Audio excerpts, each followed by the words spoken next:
fina ko fo élection ko kuma de be sisan ko timo ta aya yanga politicien plada ou bora plateau sans pour la ko fanga d'élection pas à partir du 26 ko président de ko mandat tout pour le fanga d'élection là oui mun so ba ko kuma na tan d'accord mbaw be fo ikana akana akinana je pense que avec boyan domna ne gongo politicien ti mesin kuma nga ne signa kuma nga wali sambe signa kuma kilenga ame wakati min kono ni politicien kuma yang te bini wakati kono depuis ko damna la transition ga effort be kara fuye ka da election do ma ni kuran ko do fen kero ya be ka fuye parce que fait la te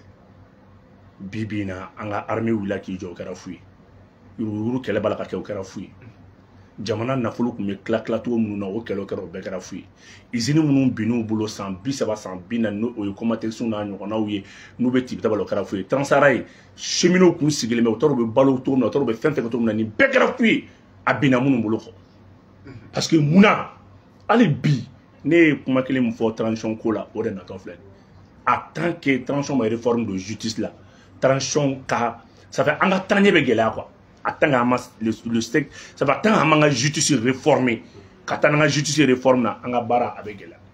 munu muka kuma ni ayu nyininga ka fo femme nkara bi même quoi parti kono dun ils sont fiers bi ni transition aw de bi ka asimi ke bi malien tayo asimi farafina de taille aujourd'hui bébé yere asimi nga hakina ngon donc na sur parti nous kéré la jamana ko kama bi o le ko continuité assurée parce que vous n'avez pas fou comme barquette ou la fou comme émission na ou le monsieur a fait transition sera qu'avec folo du coup que tu politicien sigilé na ordre be bobo mako ka irrelevé ka fin beke moi simi minela amnela muna asimi me jari su bula amnela jari su asimi minamuna parce que asimi mo woro bora ka fo couter Jenny ou lu ka avancer position na to bo ka marfa cholu la ou ka ka sebetu ko RAS mais nous autour ici ça fera avec ko non ko be garder mais nous yɛrɛ bina ambiscar kono i yɛrɛ ɲɛba la mugu ka ci la k'i faga i bɛ wele kɛ Bamako b'a fɛ ko non ko il faut rester derrière la France au Kenya il y a des officiers français minnu nana ka na Mali armée la jɔ armée bɛ avancé kɔnɔ la k'a bɛ taa Kidali minɛ à 20 minutes colonne blindée bɔra Mauritanie ka na Mali armée la jɔ bɛɛ malien bɛɛ y'a serré k'a fɔ k'an tɛ don France drone donna ani MLA mogodo MLA kundu ka kila ka beji woro kura mine ka di MLA maka arme dama ka lanna ka bo Mauritanie ka installer akela politicien nu jole ni mbote foye nu nyana ba saya te foye nu mbo ayu de una ja u de fen fe teniti o bebe mission na du wala la e ko Mali te guerre la u de fen fe teniti ay tala ja u were de umbe mission na du wala la parce que mission nous saraka bo 7 millions 8 millions 2 millions c'est des gens nous devons voir miré ou donc me voir sur côté université là ou ka kala on sar la 10 millions 15 millions 20 millions ça fait autant de reko jamana ra saya emi donc bibina ni mo mi transition ta kala ja en 2 ans ay baramuni ka na ba jamana hakina ko ni réforme munu buluda ka kala kay kabna fone ma ko politicien do ko le 26 politicien re ma fo parce que politicien bebe sente ko parti fen bebe khaba re kalama ko jama doni mba ko bebe sente ko ay parti do fo mi parti kalama ka te sente ko akana ta mo ta kanu la sigi plateau kan ulu ka tu sigi ko le politicien a parti re ulu de parti président muso ko président de wa président parti re be famille mo saba siège te parti re do la ibi sigi media kan do be fin do fodron donc il va pourquoi adonda et puis media mo bu wolé Mali kono media donondo qui sont dans l'éditorial maintenant dans la ligne éditoriale même de la France ça veut al RFI game Mali téléso do be ni mo game fula namba donc contrat mo bu ni to bu no chamba be kalama a téléso donné no contrat bu ni to bu fo ka jiwul te jamana ife faut ka djien wuli teke jamana fe o de ke Mali transition est attaqué problème fin na ça veut yani me ka do la mais ka fina élection ko flene bibina marché ce qui doit quitter présent reconnu à partir du 26 pas comme entre l'élection référendaire là entre ni fichier du entre ni révision quorum kun gara 2022 entre no fichier de 2023 donc 2023 fichier et révision keto idemia moye arabekta otage là qu'on warma douma et le gouvernement était obligé parce que amassé un nouveau major ou en compte donc si sera voiture ou si sera hagen et fin mais on m'a en compte parce que basé de nous comme toi il est politicien du même Mali Politicien jumɛn y'a fina k'a fɔ non n'a ma sɔn ka arabaki clé di ninnu ma a b'an ka élection bila retard la parce que n'a m'a di an bɛ taa voter ni minɛn jumɛn ye. Donc ça va se répercuter maintenant sur les dates des élections. Premier tour kun kan kɛ février politicien jumɛn kumara n'i y'a mɛn b'a fɔ ko i tɛ président yɛrɛ koni u mago bɛ min na o dɔnnen don koyi u bɛ ni pression de kɛ pour avoir un consensus politique autour de la transition n'o kɛra o y'an salen de. Ni mɔgɔ kelen de an bɛ bɔ an bɛ tila conseil des ministres dɔ bɛ chef Daniel wele k'a f'a ye an ye nin de kɛ an ye nin de kɛ an ye nin de kɛ o bɛ bɔ ni secret mun de kɛ i bɛ k'a la. Le pays était vendu.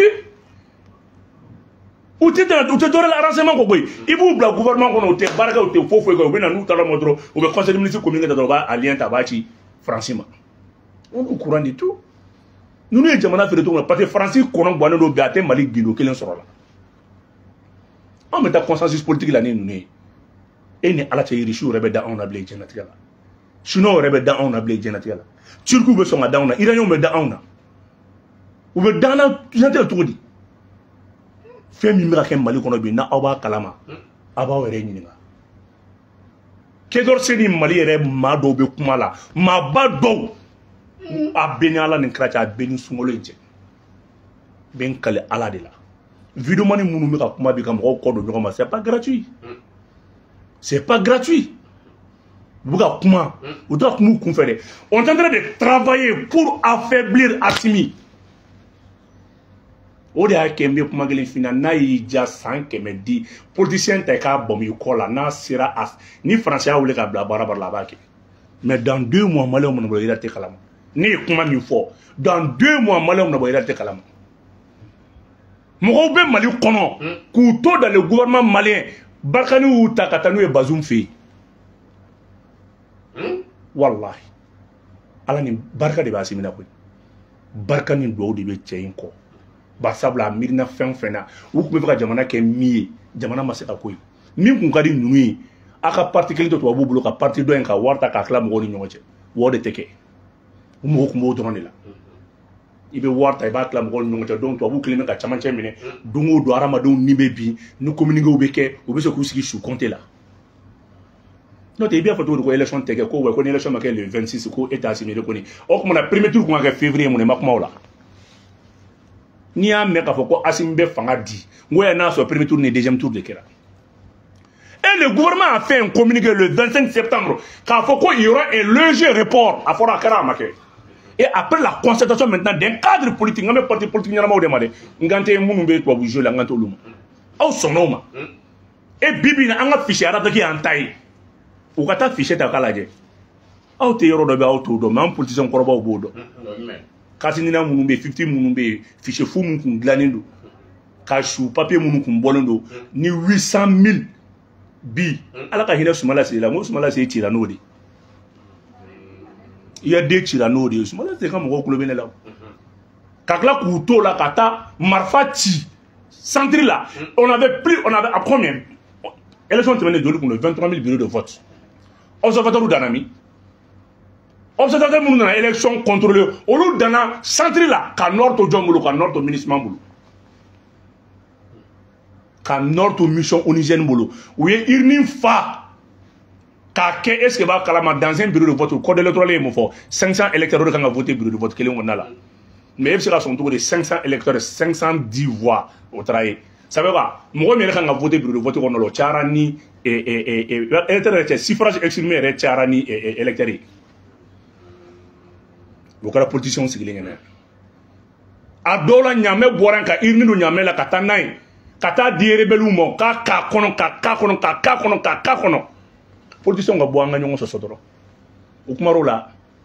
o y'a sɔrɔ an ka fichier bɛ France bolo et bi an ka fichier bɔra France bolo élection kuraw créera k'an ka temps dɔɔni di an ka taa élection na élection nafa bɛ jɔn élection nafa bɛ Assimi de kan parce que bi bi in na Assimi cɛ taara élection na a b'i ci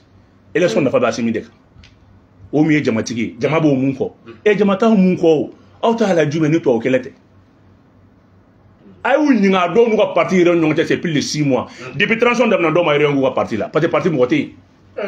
non parti ninnu bɛ créer élection dɔrɔn kama ni élection tɛmɛna o y'a bannen ni pression tɛ dɔwɛrɛ foyi ye c'est pour ouvrir le gouvernement k'u bɛɛ ladon u tɛ don yan ni min ye min diya i k'o kɛ u m'a fɔ k'an taa élection de la k'u à partir du 26 k'u taara Assimi éleconi yan olu ma deli ka Assimi éleconi yɛrɛ dɔwɛrɛ tɛ o olu de b'an bɔ ɲɔgɔn na. Au final, l'élection de Léo, ça c'est l'élection de la rue. Ah oui.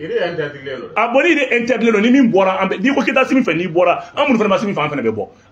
Fanga de tira interdit ambela. Mas autour de nous.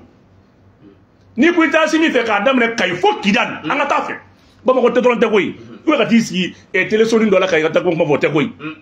On tara ba ko fam, on tara mali fam be. Ni on sera ba politicien mo si. On tara kidal. On tara gaw. On tara sewari. On tara esibakal dans le grand centre du pays. On ne be min do jamana la politicien nda do la nous signé mun no de law ou te réalité alu ma segu teme ou te fou de jamana réalité là ni manipulation te donc on est déterminé na ko asiminga boy na ko asiminga to o banew o wara la da na de le dire o ya antole na mangora dom na taka boy ah o le mot de foi et mes fichiers électoraux bana ani fichier millet to bula o ma tigere fo anga fichier ko to bulu a fora sisan an bɛna fichier dilan ka fichier ɲuman de baara kɛ et report léger hali waati jan tɛ kalo damadɔ dɔrɔn e k'o la k'e t'o reconi n'i t'a reconi n'i bɛ min kɛ e k'o kɛ.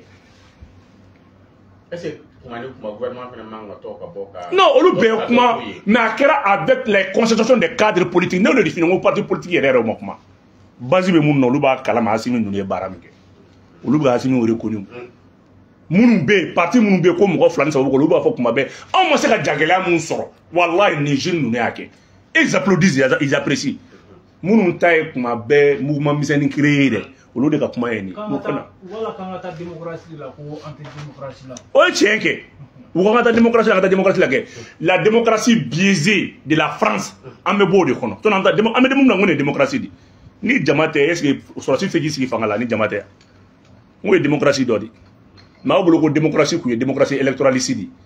Élection est truquée car blanc à blanc qui fladi mouvement. Depuis 92, le qui m'a fladi la 40. Na aïe aïe. Parce que le pouvoir est 40 moins bon qu'à 10 mouvements qui m'a fladi ka wuleli ke dans les commissariats à 40 blanc pour aller voter. Ni talabé qui m'a dit ma. Mali politicien réa ke à ton là-bas na bebo qui kal couronner là. Là-bas, élection là-bas, mon gars, il veut pas qu'il faut tout être dans les mêmes. Il est dans les mêmes fins là. Il est dans les mêmes photos quand. Politicien ne va pas aller sur le politicien là. Mani politicien de l'élection gagnant. Élection aurait bé et sur le taux de participation 35%. De par là quand Mali élection aurait bé dans 28 candidats. 28 candidats m'a délégué c'est 3 millions, 4 millions on vote. 4 millions moi c'est quoi. Et électeurs qu'on a 8 millions d'électeurs mon Mali au dé. Dans le fichier révisé dans grand mo joli. Candidats bien fallait ils n'ont pas pu faire voter la moitié même des électeurs. Olu na élection kuma fo join olu ubu parti président la bi sa mo san bi saba o kuma ro la donc Asimi reconi ni attend ni CEDEAO cha attend ni mo che la attend ni nunu che quoi projet munu mambulo ambe bara de ka metano lui gela mi me malien kan bi no yo kurango yo ka nyana bo anga tebe ni bara wa fichier be keni malien ga fichier da nyaka base de données fiables maintenant les nouveaux majeurs là au lieu de venir donc fichier qu'on a là nouveau majeur mounbe moun nga arrêter les décès les cas de décès et consorts le bi arrêter ka bola ka fichier propre en élection wa ambe présence amete menanga transition programme toy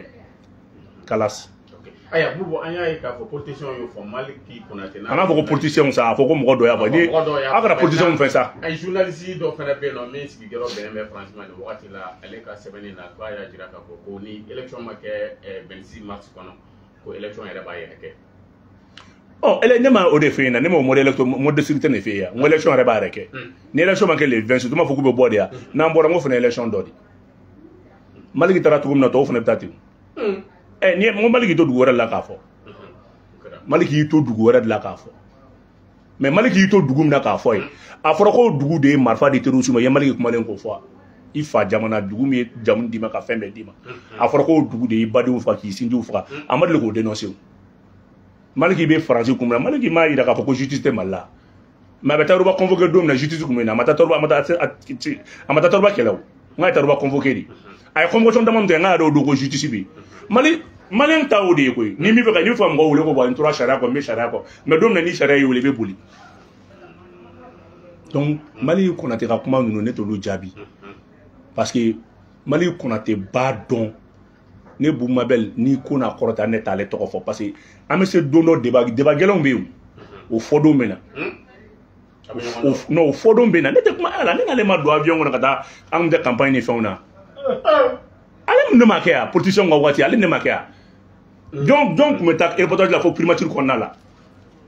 donc me ta reportage la fo présidence konna la Mali gite a image utrami ama fo kale ko image frila dia donc ay jamana reka dana tray ay jamana ka dana tray ne tinda do Mali gita la Mali ki be min fola o yo tubabu kuma di Mali ki be min fola o ala e chance d'aller masque me tubabu chela mais dondo ni nyama mana issue bena mais ani sere sanke me ga sanfa akolo be laban duguma di donc Mali ka propos ne tolu jati ne xam politicien abo mun politicien ne be politicien don parti bawde donc Mali ki nga propos ne tolu jati parce que olu taye de u be fa jamana impini mais ala barka la wallahi ini barka de ina ka suga de be ina malo totabe ala o danko de barka de be mo barka ti da fo kabru dala barka mbe jamana indewna barka mbe asimi duna te Mali la parce que ni na ko asimi nunu jabi asimi nunu kuma Maliki ye minga jamana asimi nunu fele ko jamana fere ko bu mati kati sigi wol dugula na ye asimi nunu jobe Maliki nunu ta nyokona ke ka jamana fere kati sigi wol dugula ka kla ke isiga mo sa to laji maron ya famia makoro nga la inite dore ko ye bi ale ni asimi be sigi to jume bibi na asimi ko di makoro ngati Malika parce que asimi do makoro mo do asimi jamana de nyimay mais Mali politicien munu be kuma ka fa yiko politicien munu kuma awlay abe ko de double nationalité dia ouais président dia o te président yo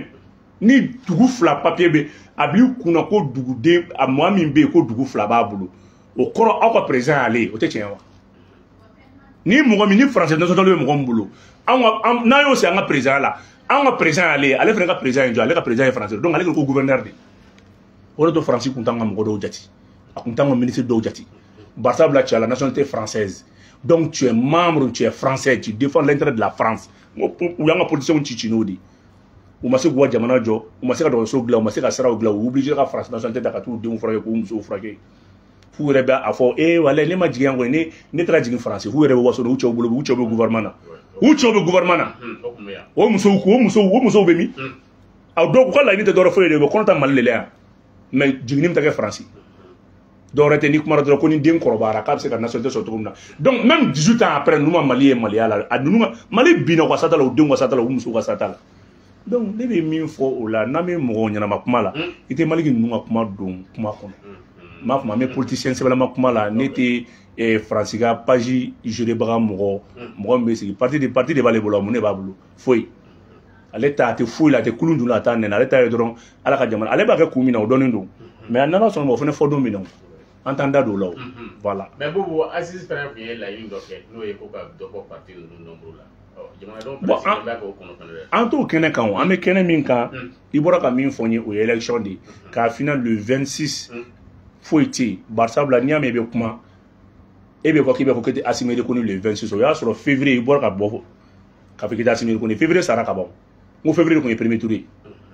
ou bien deuxième tour comme Martima ne m'a fini début de Martima donc ko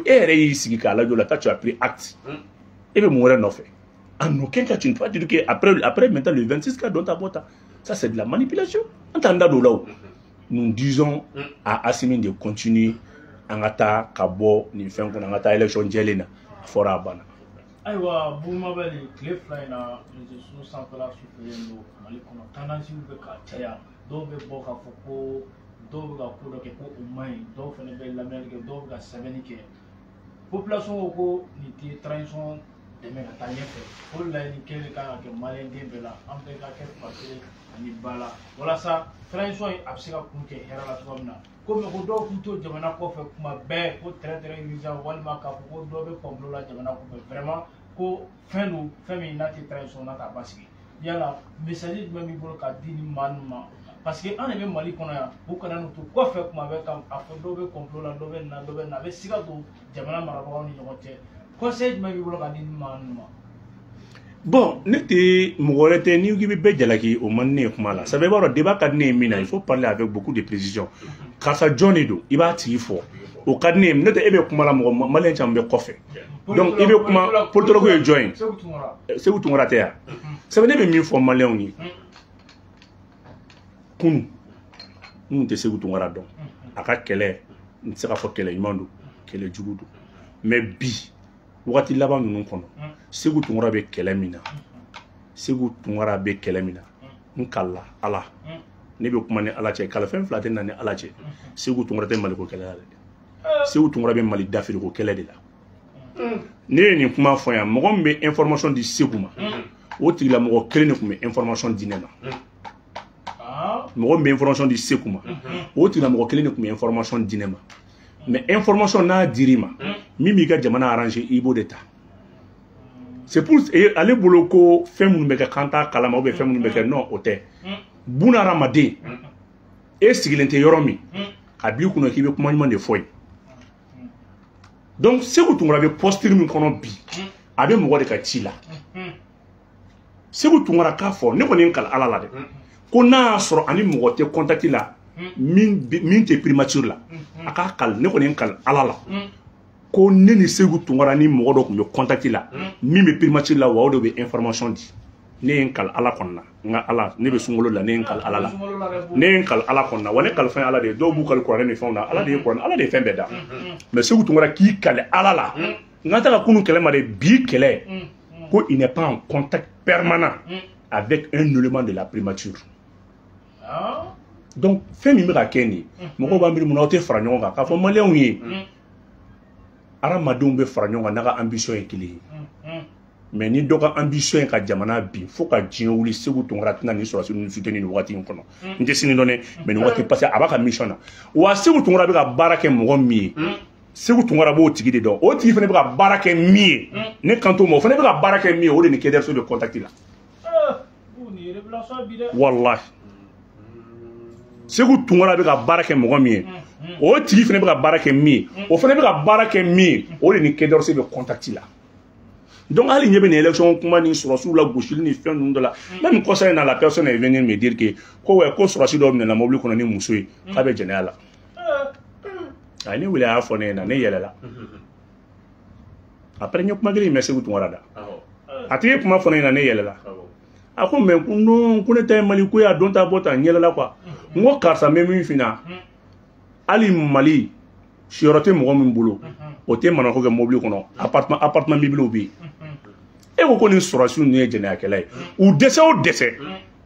ala kana u terikɛ dɔ sɔrɔ mobili kɔnɔna kɔni tɛ saga n'i tɛ mɔgɔ fɛ kuma dɔw fɔ min ni tiɲɛ bɔlen don a tigi yɛrɛ y'i sigi k'i miiri n'i bɛ nin kuma fɔ i b'a fɔ kodɔnbali min ye dadɔnbali min ye ko mobili kɔnɔna maa min ye mobili sanni sɔrɔ fɔlɔ fɔlɔ jamana Mali jɛnɛkɛyɔrɔ ko kun ka gɛlɛn hôteliw de tun bɛ yen i ye ka di fɛn min ka di mais sa appartement meublé de bɛ yen ala kana a tigi dɛsɛ ka taa appartement meublé kɔni ta a yɛrɛ y'i sigi a y'a lajɛ i bɛ kuma fɔ hakilima di mais kana fɔ kulu faraba ye n bɛ kuma dɔ fɔ ni nin fɔra a bɛ mangoya lase karisa ma parce que o ye mɔgɔ dɔw ka laɲini de n'i ye nin fɔ sisan mɔgɔw bɛ tigɛ karisa la mais après ne ye kuma in mɛn tugun ne yɛlɛla o kuma kelen min nana fɔ ne ye kuma in mɛn tugun ne yɛlɛla parce que tubabu bɛ fɛn fila de dɔn fɛn fila de bɛ yen min man di maliyɛn o ye mun ye jɛnɛya ani gɔrijɛgɛniya n'o nkalon taara ka di la Mali kɔnɔ o b'i mangoya tubabu ba faransi kelen bɛ k'a étudier k'a ban quoi t'a fɔ karisa ma ko jɛnɛyakɛla don dɔrɔn mɔgɔ a bɛ kogoya bɛɛ ye t'a fɔ karisa ma dɔrɔn ko a bɛ ka gɔrijɛgɛniw dɛmɛ a bɛ kogoya bɛɛ ye n'i ye nin fila nkalon ta ka da mɔgɔ mɔgɔ la n'a ni tiɲɛ bɔra dɔrɔn a bɛ mangoya bɛɛ ye donc k'a f'i ɲɛna dɔrɔn ne fa bɛ Mali la ne ba bɛ Mali la ala ye du nɔgɔya ne ye Mali la ka so jɔ k'a ban min min f'i ɲɛna Musabu bɛɛ bɛ walahi ala tɛ étage nɔgɔya bɛɛ ye a bɛ ala cɛ ne bɛ barika da ala ye k'a da ala ye ka segin k'a da ala ye ka so jɔ fo k'a sigi ɲɔgɔn sanfɛ ala t'a di den bɛɛ ma n'ala y'o d'i ma jamana min kɔnɔ o jamana i su kan ka ta ka bɔ jamana kɔnɔ donc ne bɛ Segu lajɛ Segu yɛlɛko bɛ ne la mun na parce que Segu yɛrɛ bɛ fɛn min fɛ a t'a dɔn Segu kan ka bila baara min na a t'a dɔn Segu foyi tɛ Mali la yan dɛ maa dɔ nin y'a faamuya non ale tɛ Kitaka ye Segu même Segu ba taara États-Unis mɔgɔ bɛ jamana to i fa kama i bɛ ba kama i balima kama Segu yɛrɛ ba taara a taara n'a ye États-Unis a bɛ ka papier ko ɲɛnabɔ donc a Mali bɛ ci anw de da la anw de bɛ saya ne ninnu ye jamana bin a fɔlɔ tɛ dɔwɛrɛ foyi ye tubabu bɛ carnage de kɛ transition n'a dɛmɛbaga bɛ u b'an bɛɛ faga n'u y'an faga tuma min na u bɛ sɔrɔ ka a fɔ o la ko donc ko dossier taara CPI la u bɛ bɛɛ ka so yɔrɔ dɔn non ala kan kisi tɛ o Segu ninnu ka laɲini o de ye koyi mais n'o tɛ mun wɛrɛ don jɔn bɛ sɔn ka fɔ bi k'i bɛ Mali minɛ k'a di Faransi ma tugun n'i ye ala mara ni mais e bɛ se ka bɔ cogo di jamana jɔ ko ye tiɲɛ e kuma minnu bɛ ka fɔ bi ani transition bɛ ɲɔgɔn sirala mun na i farati karisa la a bɛ n'i janfa bɔ ni daluya kelen ka taa tɛ mɔgɔ ɲɛnama ye karisa ye nin ye e bɛ ka kuma Ablaye Mayiga min ma Ablaye Mayiga ye baara min to yen $14,000 par mois a y'o de to yen ka na Mali ministre sara ye joli 900,000 francs $14,000 a y'o de to yen ka na nin baara la mɔgɔ min bɛ ka bila Ablaye Mayiga la n b'a dɔn mais mun na a bɛ ka bila Ablaye Mayiga la Ablaye Mayiga bɔra ko dɔ c'est ko de dɔnna quoi mais i b'a dɔn sɔrɔsiya ye mankun ye u tɛ kuma donc a kɛlen n'a fɔ i nana mɔgɔ minɛ a bolo bɛ bɔrɔ kɔnɔ a tora numu don a bɛ zonya nkalon ta ka da mɔgɔ la ne tɛ zonya e de kuma i ka kuma mɔgɔ si ma kuma Ablaye Mayiga n'a même pas parlé ko dɔ de tun bɛ mais ko min bɛ k'ale bila n'o tɛ mun b'ale n'Ablaye Mayiga cɛ n'i ko bi bi in na k'o yɛrɛ wolo Ablaye Mayiga ye discours min kalan Nations Unies na tubabuw nana k'u sonsoro Ablaye Mayiga ye k'a fɔ an b'i deli discours kɔnɔ kuma fɔ an ye Faransi ma fɛn fɔ Mali ma a kana fɛn fɔ a ma Faransi ma fɛn fɔ Mali ma o kɛra Ablaye Mayiga de la a discours k'a kalan ONU na a kɛra en 1963 à part ça discours ma kalan min b'a kan a tɛ yen a ɲɔgɔn discours ma kalan donc i mana dimi a bɛ mɔgɔw ɲini ko mɔgɔw ye mun k'a la c'est a ka bɔ ni daluya ye dɔrɔn a ka bɔ ni daluya ye dɔrɔn a bɛ ka mɔgɔ min ka baara kɛ bi n'o de finna munna Niger ni États-Unis bɛ ɲɔgɔn na i ye se k'u kumale yan Niger ni Amérique bɛ ɲɔgɔn na Niger et Amérique gɛn Amérique k'a tɛ taa i ye se k'u da donne a la adama dɔw la o mais n'a kɔn ko Faransi de ko k'a tɛ taa a tun bɛ bɔ Faransi kama awɔ Faransi ta wagati se k'u bɔra a taa vidéo lajɛ mais Amérique ni Niger ta a ma kuma o la ne bɛ danni fitinin ma bilayi ni n ko n bɛ kuma o fana bɛna k'a dama ko i b'a dɔn ne ka jamana ko bɛ yɔrɔ min na ne tɛ se k'u ninnu jate ne tɛ se k'u parce que bilayi don dɔ sera n b'a f'a ye ne b'a fɔ Segu ye walahi lagosi kan tɛ foyi tɛ n bɛ n kali a bɛ ka min ɲɔgɔn na kan bɛɛ bɛ se ka ɲɔgɔn kan on est tous des jeunes an bɛ se ka fɛn minɛ bi ka taa an sigi dugu la ka Mali ci walayi n'i y'a ye bi Segu bɛ la mais ko mɔgɔ bɛ taa wari d'i ma ou bien mɔgɔ bɛ i don da la Mali de y'i layɛlɛ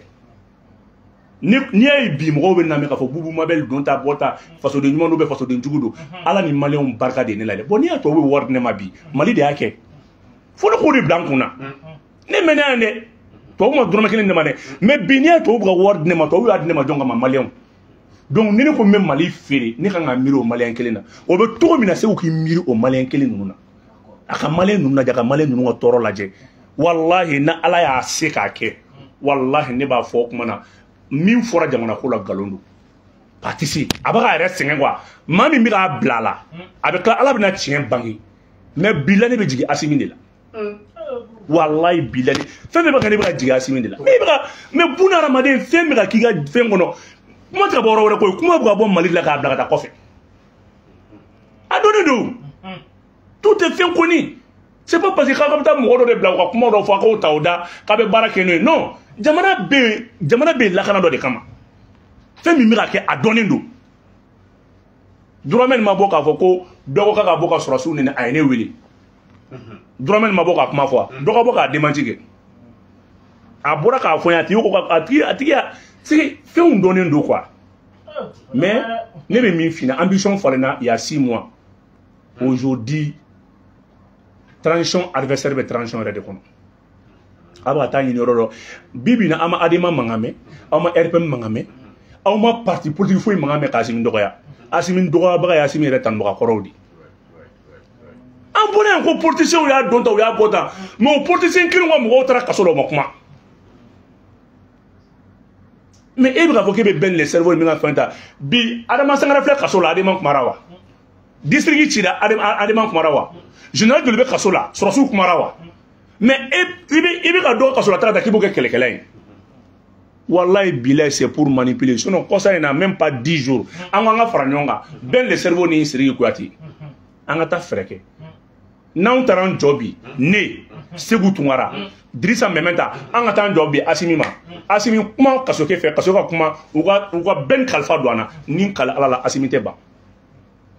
an na bɛ bɛn grâce ne y'a solution proposée Segu ye fo bi Segu ma ne rappelé al fo bi amana fo bi billahi ben blali ta hakinay aka haram ben blani nyin kala alala na e ben bla ka fen fene bla Segu bla ka fene to ka yadi fene nyini ko la sigi na ma fo abisi abla ko ga mo ko yadi sigi place là ça fait quoi chaque fois be fin de foyer quoi agilité mina quoi donc nous te ben blali solution nyuma ne de afa aller ka fo anga wuli an dama akara ni minya na tigi be utara nyogo e kera ka ko no ko ne ta de ko bla ka ne wele fo ko fa fo bi e ben nga bla à la minute an ga fara nyonga fo na soro entre asimi de métier ka na soro asimi ka wodan an ma kalo la na soro fentan na asimi che kon wa wuli ka fo asimi ma an menin bara mina on ne ka kasa dan an ma ben ko an benin de ngante fo nyongo ma de wallahi nyen kala an flan an nyona de asimi ate ban juga teo maintenant ala sona ma ben bebla siri ko te bebla no laydu di malion ma wallahi ameto sharia ko wa be ni sharia sray bonya ani karama kono mais Segu buga ben nga kelenga ben nga blalita ka kinane non ben nga blalita ka kinane sono depuis do na ni schéma mi ko foi yo huna na ni Segu kele bananye ya fa ni fe on de l'union fait mais malikula ni na ka bonen ni malien Segu e malien mo mali debe ni malite ni Segu be nyonga sala ni malita me nyonga sala mun am nyonga soro alfa ala kele mais pour bamba e kuma be ni Segu wa be fo nyonga wa be bengue voilà parce que mo min do jenatia la ta fan kungenata la ni ya blamina na ka nafa bolo abode ke c'est Segu be agina ka nafa di e be bo bi ka transition nini abe jombo kasola nafa du membala kele mal asimi ki frati maliki jawla nafa du membala ne be fe ki nafa kele du membala asimi ki frati abla maigala o France ka pion nafa kelen jumen bala nafa jumen ne be fe ka fo nafa jumen bala mais nafa folo folo mu ka mo ko do nyoma c'est quoi mission yi mais ala te Segu son na folo fo la mi ma nafa kam na e fen soro mali chili la ala ta nyai na ene janebe ne be fe ko de fo Segu ne bien mené bolo mala jaga te Segu bolo ça veut donner ça nga kuma quoi ne ka bien il va diviser par 20 aka haram a jagata bien mené bolo a jagata Segu bolo a jaga wallahi billahi ni yin kale ala la ni Segu mandala kana nga relever la bo wallahi a États-Unis fem ben ala na krache abe bara mina ni ala na krache a nyogo mené bolo ne be musa Segu chali mate teme $2000 kan kalola taxi bolle do mo to soro kuma be surtout ale na akilite nyon fa bubu wato ambo corona amta ayemka déclaration corona ay Bishuna Brosa, I am Brawi, declaration care. My papa for all the money for the money I am Disura. Every Munisura for Ronella. Bonnet in that Numalo. Jamana was I am Disura, I am Bora, though a nigger can hear us so. Let the Jamana Yamoso. Jamana Coco, I am Disura. And enough for I am Bora, though Jamana Dishon n'est pas pris en compte. Non, ne t'en mean for Jamana, I am Disura. Et nana fone ko ayam mo bora donc si bigi état ka décision o kuma na donc tiens ou état la ka rétabli tout ndia on na ma rétabli o koro mo tsaka kuma ni ayam to yo ayam table mo tsaka kuma ni ayam to no ayam table be kuma re tout ce que moi je connais parce que munu ibaro munu be fa ka ci ayam ta ka quelque béré on le ba kuma sinon ayam mamru koro re mamru ils sont tous conscients que ayam ganga bla cadre wore kono échec kera mais ayemna mais ala ga ma chance sur la coordination parce que ayemna wala de mo to bo le fi ta coordination en be kunda nga lycée comité ou dila parking gestion be jombulo ayem mo ki ga mo ga bourse ni ga dama ayem mo ka ka sala passer quota la ayem mo o ayem taxi fanyime mais ngo kara ancien be sigilena ancien re chama passer atini kana ni brochure ka di ki ga wakilingen takan yana ka di RS yani RS mo ka université ayem mo folo de kuma donc fin chaman kera en besigile na mo makuma mais bi c'est facile ka fo ni manga ke mais munu den sara munu be kuma la bi ala kana sayen kunya shu dema mais ne bolo munu ka kuma bi ko ayam ka chia kana chi lu nga délégation de former kata min sara siga so ka to so mo fin fono kata do kata sanga fo la info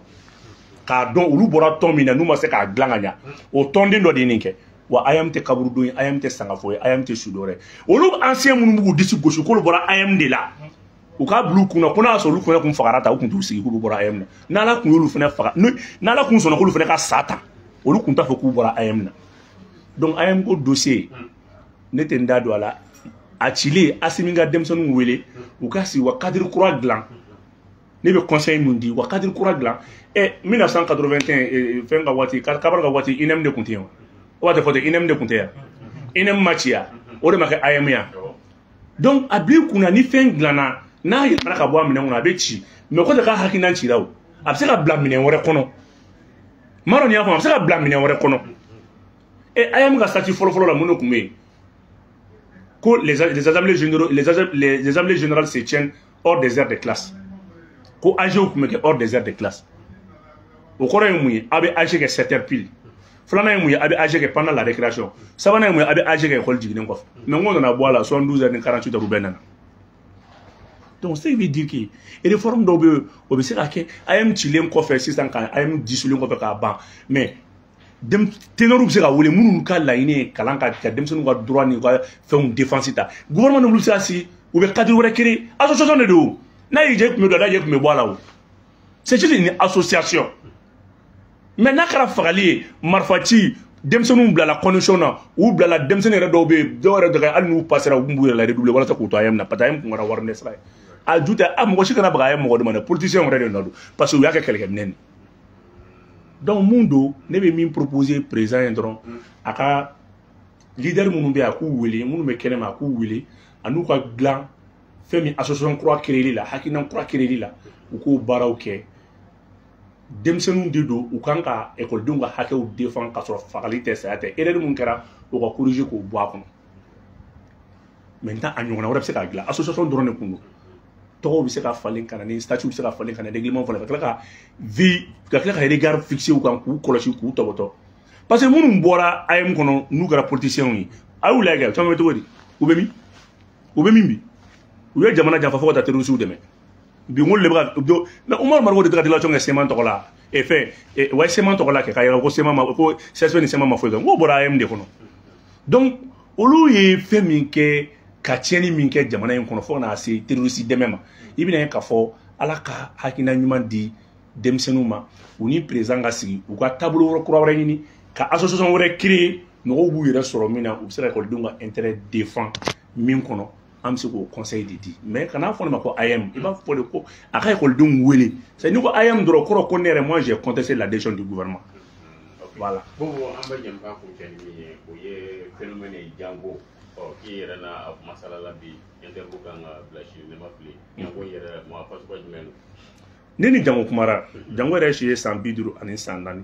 Jango taara aventure la ne ma fili san 1987 ninnu kɔnɔnaw sanfɛla ka taa gɛlɛya de ye Jango la taa aventure la Jango ka Mali a ka jamana ko tɛ kulonkɛ ye Jango ye ceinture noire ye 6e dan o b'a bolo taekwondo la fɛn min ye o kuma na fɛn min ye Shotokan fɛn min ye ceinture noire 3e dan b'a bolo la fɛn tɔgɔ ye di boxe thaïlandaise i b'a ye k'a fɔ ceinture noire 2e dan b'a bolo la o kuma na k'a b'o la ka na bila judo la ceinture noire 1e dan b'a bolo la ça fait discipline 5 ɲɔgɔnna bɛ yen Jango ye o kuma na fɛn min ye noir sɔrɔ minnu na ça fait Jango yɛrɛ bɛ yɔrɔ min na ko bi a ye min fɔ ne a ko n'ale bɛ mɔgɔ gosi a tɛ bolo k'a la bilen nɔngɔn ou bien senkunkuru n'a y'i sɔrɔ n'o ye a b'i ka ko nɔgɔya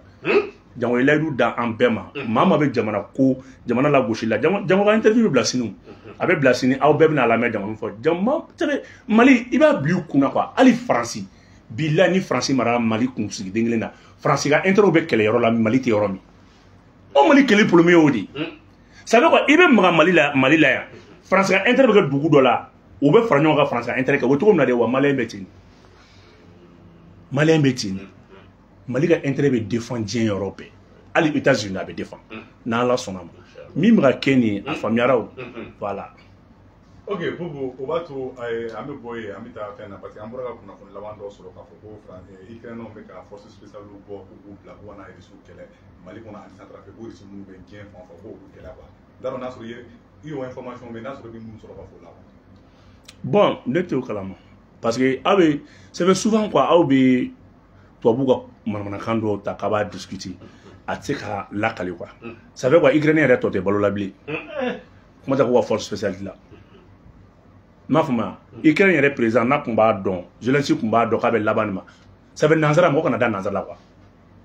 donc k'a finɛ nin kuma ninnu ye e bɛ se ka force spéciale jumɛn dilan k'e bɛna taa Russie attaquer walidugu sanfɛ o kuma Russie bolankolo de bɛ yan ou bien manabɛlɛ de b'u bolo yan maa dɔn e b'o bila yanni i b'o bila hali n'i ye Russie faga ye o o bɛ se ka Ukraine se sauver yan o se ikren sauver donc nous y kumaw de tobu ba bla bla bla bla bla bla awre ba ta ka relayer c'est pour que moins relation mun be anu risu ñu ngon ci ka essayer ka mo la paniquer ou là c'est pour créer la panique an ngana information sama façon nous exploiter et RB Ukraine fond Ukraine est to ma to do bolo ya dama do ni a torte bo yebe force de l'ordre bo mi bien be bra de mettre à te FAB force de l'ordre o be glan road mais en ko glan to glan ga to e dugu to ni défend en ko bla ka bo ka ti to anéantir force de kata intervention extérieure ke a chalema 200 éléments 200 éléments e be ta irishi la kele dugu mina o dugu mo ne irishi o be nyongomulu an irishi den fla de be o dugu era soro su be fra irishi kan ke 200 éléments kele e ka bobo la force de be bo kata fin de tien kase mais force de be bo kata i attaquer fin de là ou ça c'est pas le rôle même d'une force spéciale ta armée ka concept ta kala de qu'est-ce qu'une force spéciale avec intervention de question physique dans un domaine bien précis. Donc nous y babu kono bongo du ka kuma o de nous y ka fenge ni mi e de iki senta ka bo abi na boy kira ni re na madada ila aya bo ni me dans